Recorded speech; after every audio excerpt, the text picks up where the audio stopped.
She called 911 for help, but no one came in time. Imagine this. You hear footsteps outside your home. The doorknob rattles. Someone is trying to get in. You grab your phone, dial 911, and a calm voice assures you, help is on the way.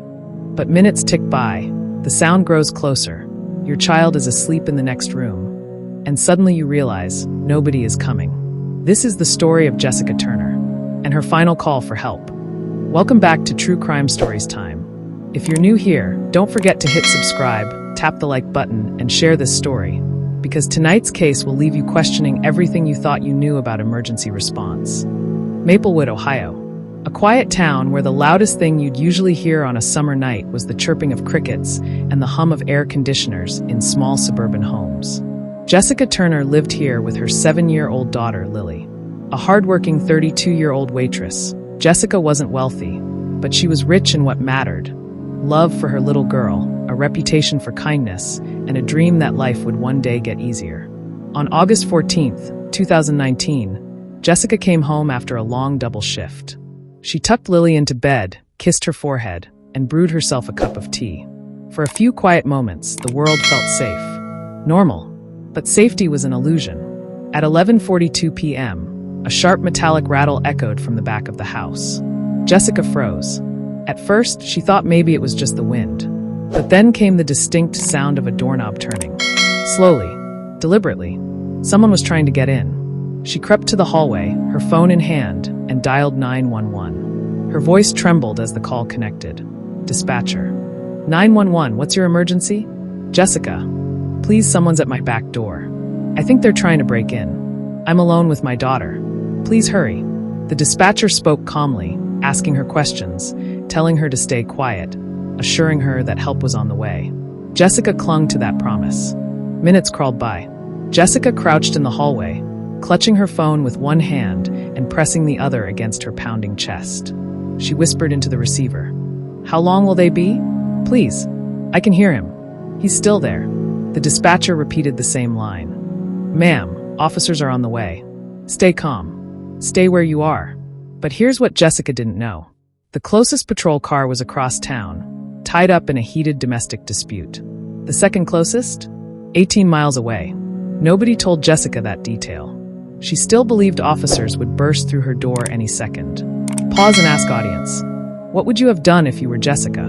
Hide, run, or fight? Leave me your thoughts in the comments. I want to know. At 11:56 p.m., Jessica whispered into the phone. Oh my God. He's inside. The door just opened. Please hurry. The sound of footsteps echoed through the line. Heavy, slow hunting. Jessica tried to hide in the pantry, clutching Lily, who had woken up crying softly. She whispered, It's okay, baby. The police are coming. Just stay quiet. But every creak of the floorboards told her the truth. Help was not coming fast enough. At 12:01 a.m., the dispatcher's line filled with Jessica's frantic breathing. A muffled cry, the sound of a child whimpering, and then a scream. The phone clattered to the floor. And silence. When officers finally arrived at 12:17 a.m., 35 long minutes after Jessica's desperate first call, the house was chaos. The back door broken, furniture overturned, Jessica's body on the floor, and little Lily, trembling inside her closet, clutching her mother's blood-stained sweater. The intruder, later identified as 38-year-old Daniel Brooks, a man with a violent criminal history, was caught hours later. He had been released on parole just 6 months earlier. Jessica never stood a chance. The investigation tore the town apart. Dispatch understaffed. Only one operator on duty that night. Police stretched thin. Budget cuts left patrols spread too far. Wrong priority level.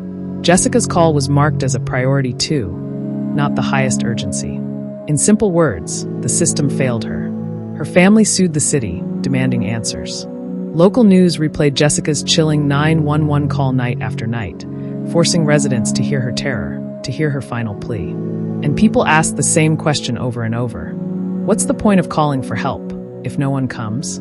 At Jessica's funeral, Lily held her mother's favorite mug, the same one Jessica had been drinking from the night she died. Neighbors wept. Parents clutched their children a little tighter.